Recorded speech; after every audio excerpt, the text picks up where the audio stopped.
You make your choice. I don't want to die! Spare me, please! Prince, if I may ask you to stay the sheriff's hand for a while longer? Kadir looks at the prince, awaiting a response. The sword is still hanging above you, threatening to fall at a moment's notice.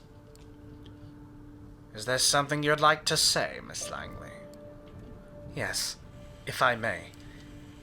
At first, the prince looks somewhat annoyed at the distraction, but she stays quiet for a while, measuring the moon in the room.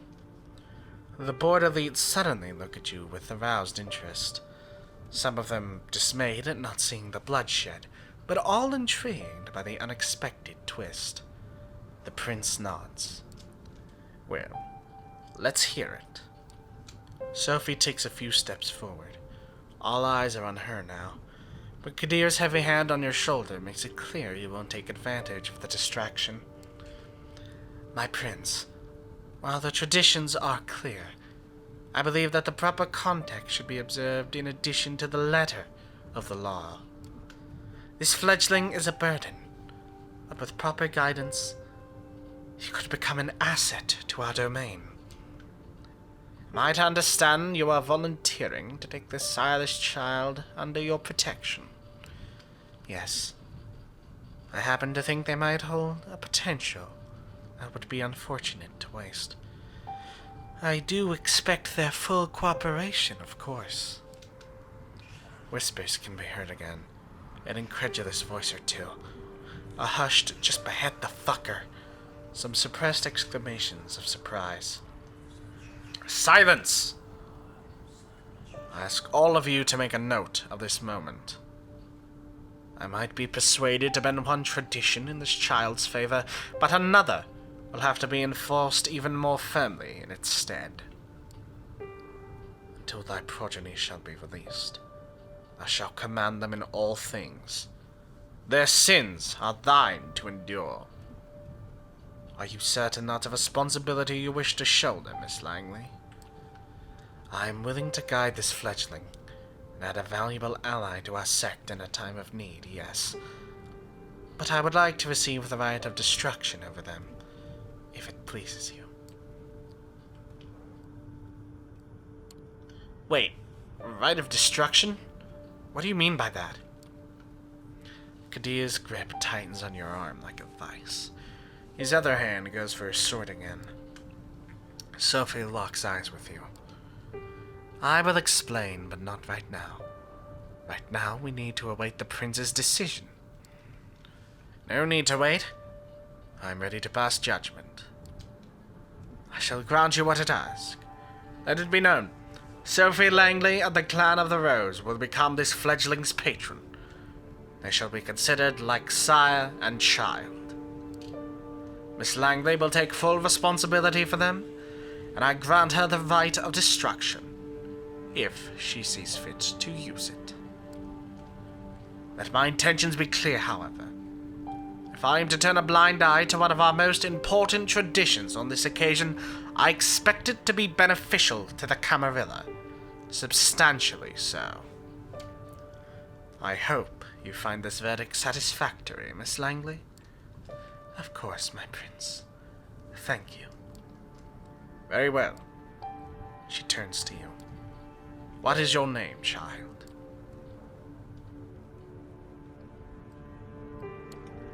I'm a painter. I've used a moniker before. Would that suffice? You may use any name that's appropriate to be utilized in an official manner.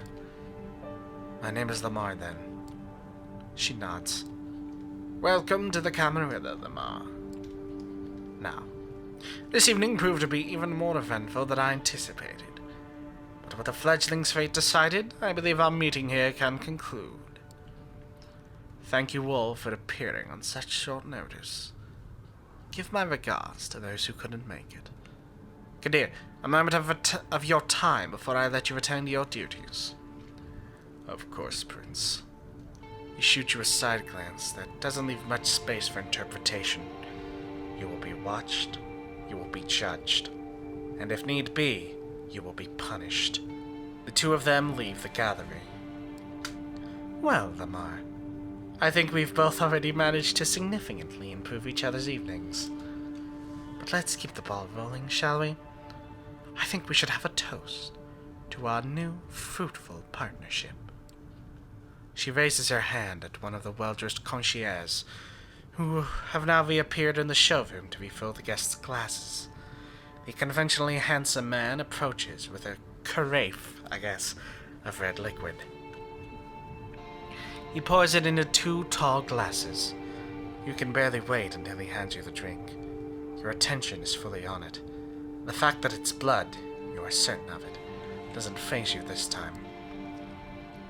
While Sophie sips her drink, you realize this thirst, no, this hunger, can only be satiated by drinking the whole glass in almost a single gulp.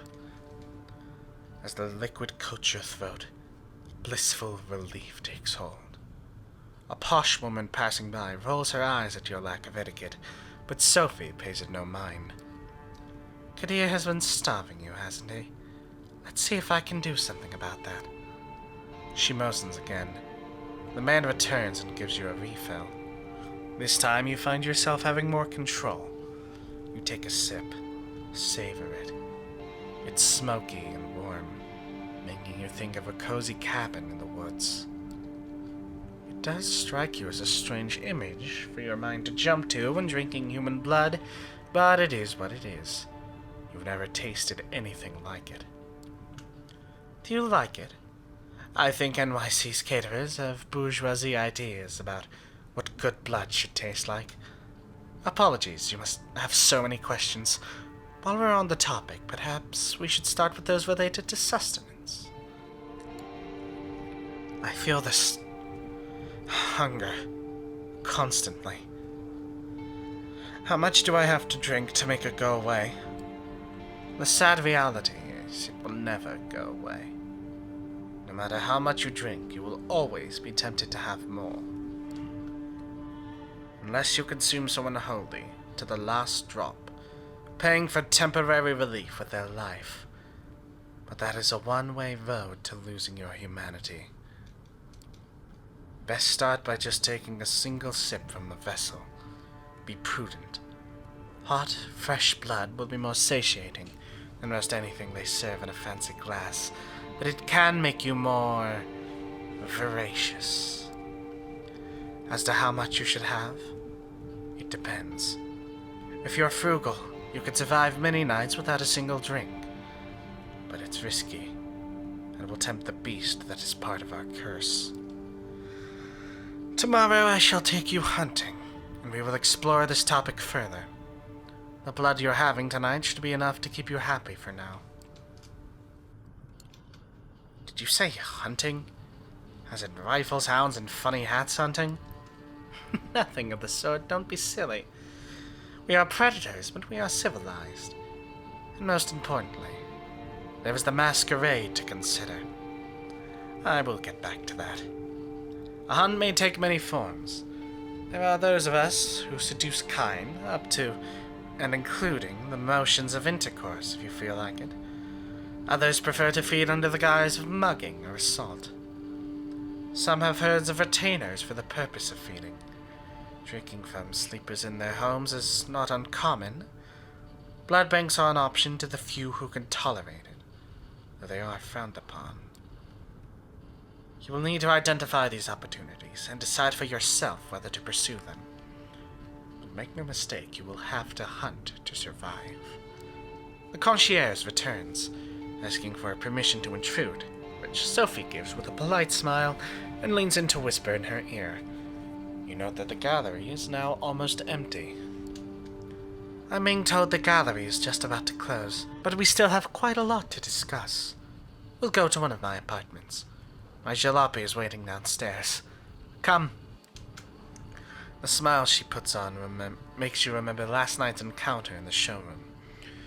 A similar eagerness to spend time with this person overtakes you momentarily, and you follow her outside. Your sixth sense tells you she's an artistic soul too, and you unwittingly start projecting good qualities onto her. Oh, Lamar! Oh no, baby boy. Nah, man. Sophie leads you to a luxurious silver Rolls Royce and invites you to sit in the back. A chauffeur, a broad-shouldered, clean-shaven, middle-aged man, starts driving immediately. Where did we leave off? I believe I started telling you a bit more about our customs. You've heard the prince refer to our traditions. The chief among them is the masquerade.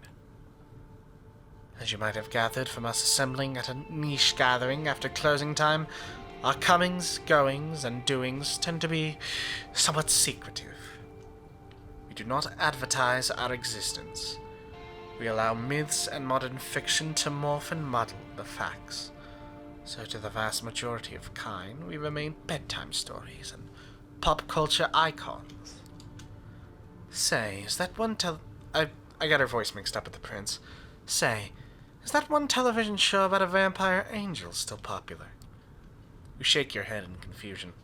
She shrugs and continues talking, looking a little bit more dejected than before. Our clandestine ways help us remain safe, allow us to explain the occasional trip-up to the rational minds of 21st century humanity, and dictate much of our interaction with mortals. So if it's such a secret, then I'm guessing your driver's a vampire too. Oh, dear Gregory here.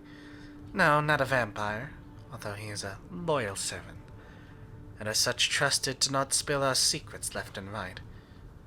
You will realize with time that such help is welcome. Gregory watches over me during the day hours. Sun burns our kind, that's why we take our rest when it rises. It's more akin to being dead than asleep, as I'm sure you've already experienced. And not everything you've heard about vampires is true. Some more folk-related threats are just legends, or occasionally a minor nuisance. Garlic, running water, even religious symbols don't repel us, unless the wielder is uniquely pure and godly. Stakes to the heart, though, that's something to avoid. They do not destroy, but they do paralyze. Well, that's just another reason to have somebody like trusty old Gregory make sure you're safe when you drift away. We have many enemies. They often know their advantage lies with daylight.